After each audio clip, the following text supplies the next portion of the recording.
समुद्र कभी कभी वो चीजें उगल देता है जो जमीन ने छुपाई होती हैं।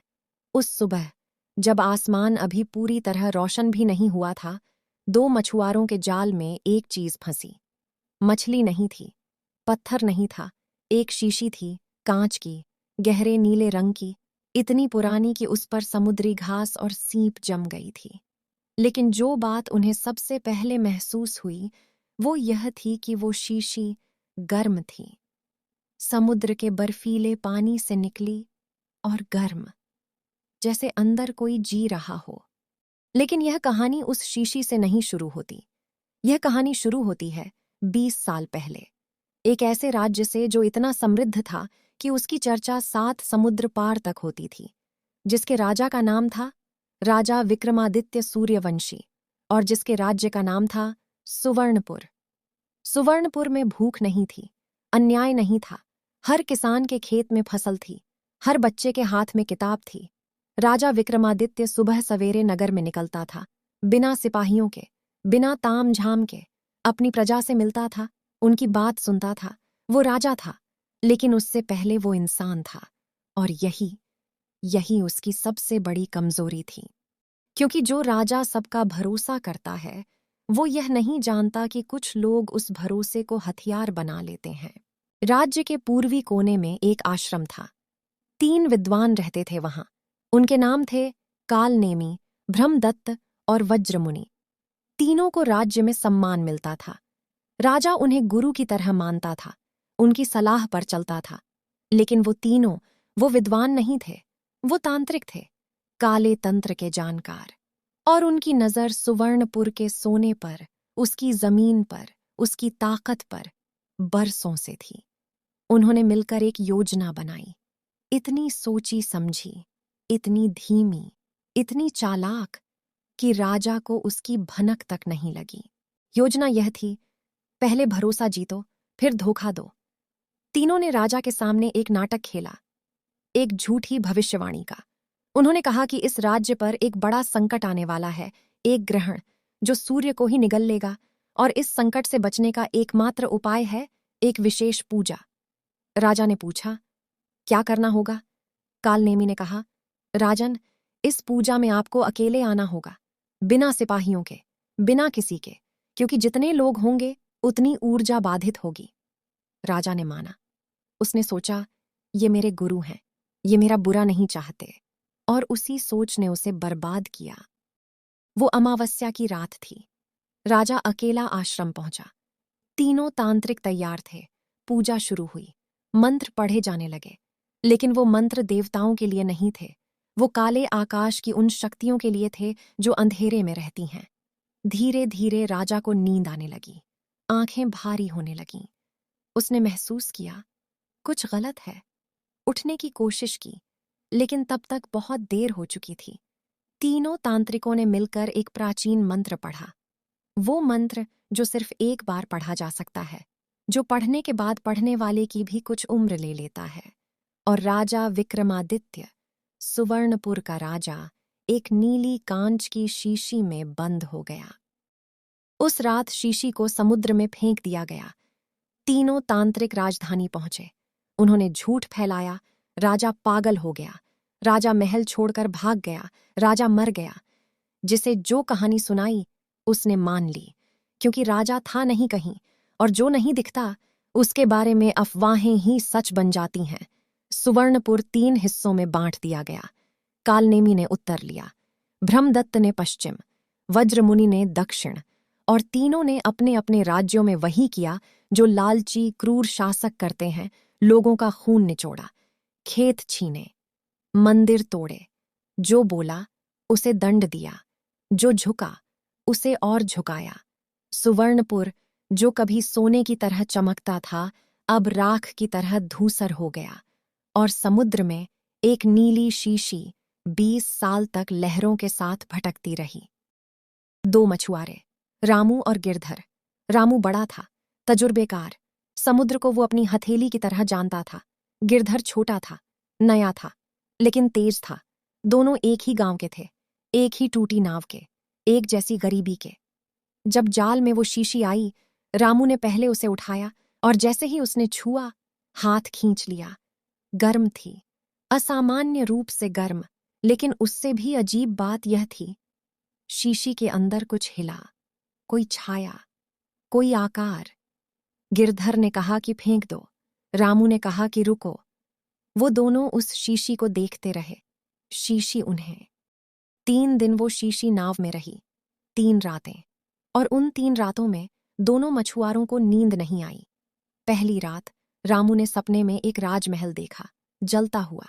दूसरी रात गिरधर ने सुना कि कोई उसका नाम पुकार रहा है, अंदर से, शीशी के। तीसरी रात शीशी खुद गर्म होती गई, इतनी गर्म कि नाव का वो हिस्सा जहां वो रखी थी, वो जलने लगा। वो दोनों डर गए।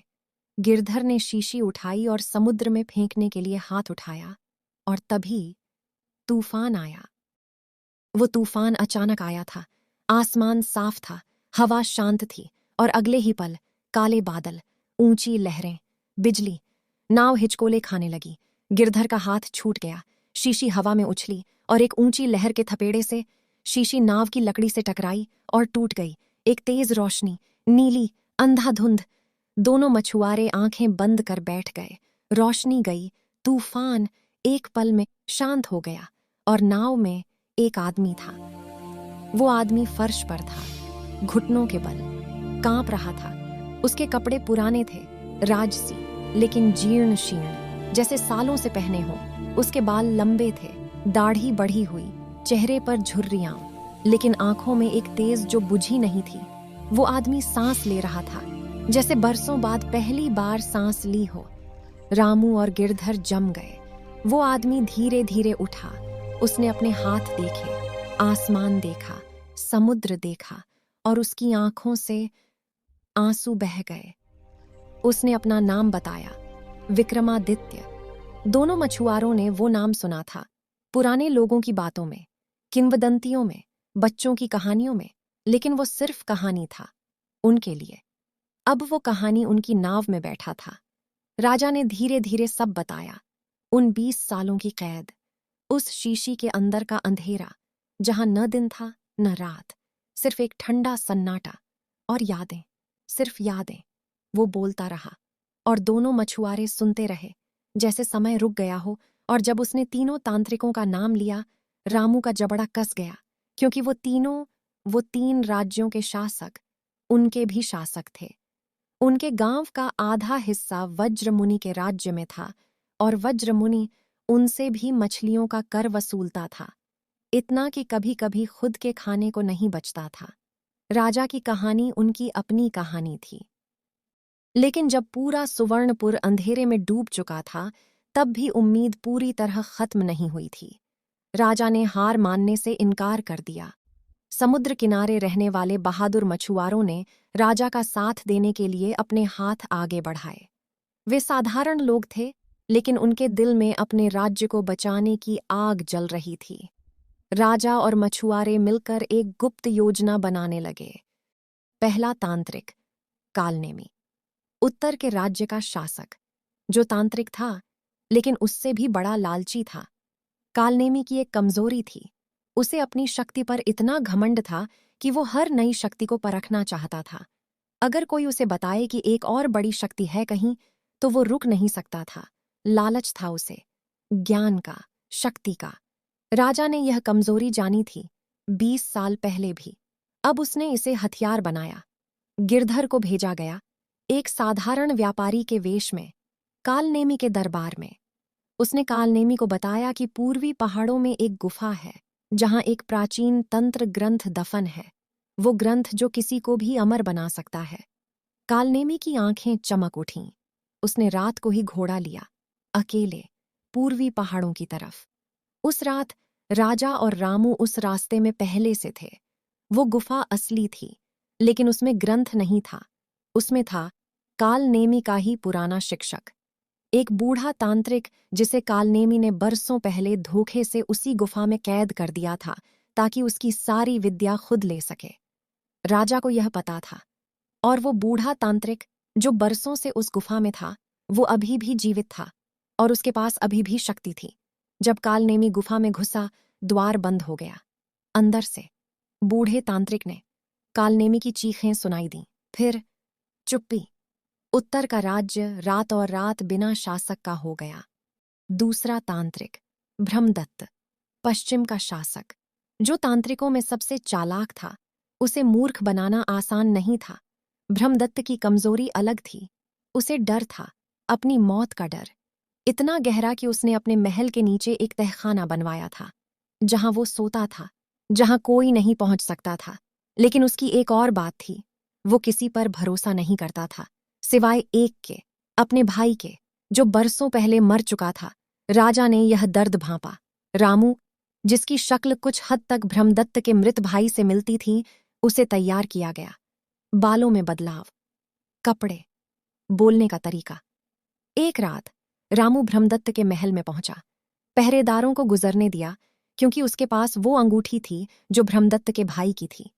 राजा को पता था, वो अंगूठी उसके भाई ने उसे राजा को भेंट में दी थी, कभी बरसों पहले।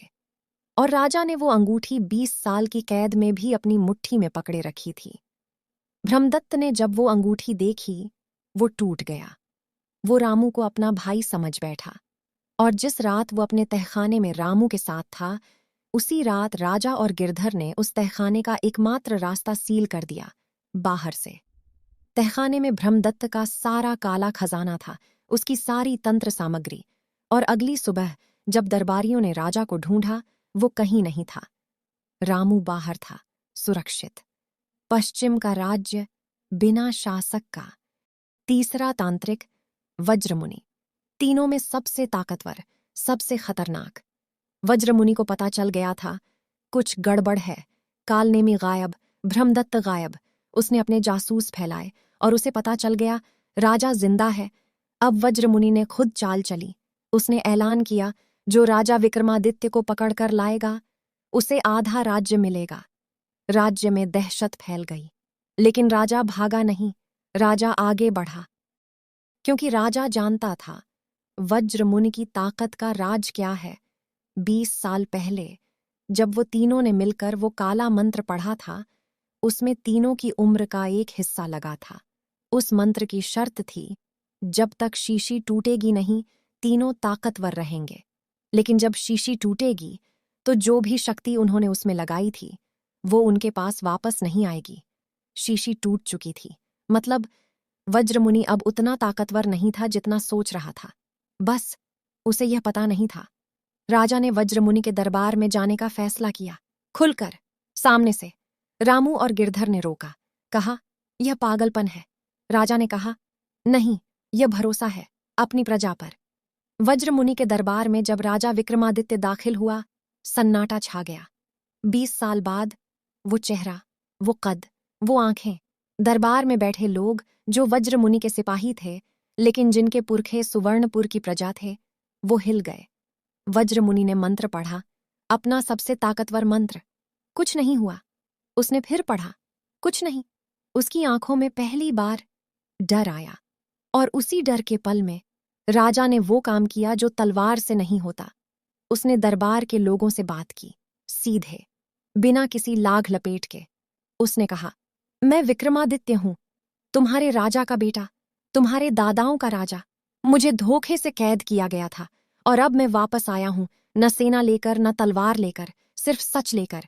एक पल, 2 पल, और फिर एक सिपाही ने अपना हथियार जमीन पर रखा, फिर दूसरे ने, फिर तीसरे ने। वज्रमुनि अकेला रह गया। उसने भागने की कोशिश की, लेकिन वो जनता जो 20 साल से दबी थी, अब उठ खड़ी हुई थी। वज्रमुनि पकड़ा गया। उससे पूछा गया, वो काला मंत्र, वो विद्या, वो तरीके। उसने सब उगल दिए, क्योंकि जब ताकत जाती है तो घमंड भी जाता है। उसे एक अंधेरे कमरे में बंद कर दिया गया, उसी कमरे में जहां वो अपने कैदियों को रखता था। न्याय कभी कभी बहुत सरल होता है। सुवर्णपुर एक हुआ, तीनों राज्य फिर एक हुए। राजा विक्रमादित्य, जो 20 साल एक शीशी में कैद रहा, अपने महल में लौटा। उस दिन जब वो पहली बार राजमहल की सीढ़ियां चढ़ा, तो उसके हाथ में तलवार नहीं थी, उसके पीछे कोई सेना नहीं थी। उसके साथ थे रामू और गिरधर, 2 मछुआरे, जिनके पास एक टूटी नाव थी और एक बड़ा दिल। उस रात जश्न था सुवर्णपुर में, लेकिन राजा जश्न में नहीं था।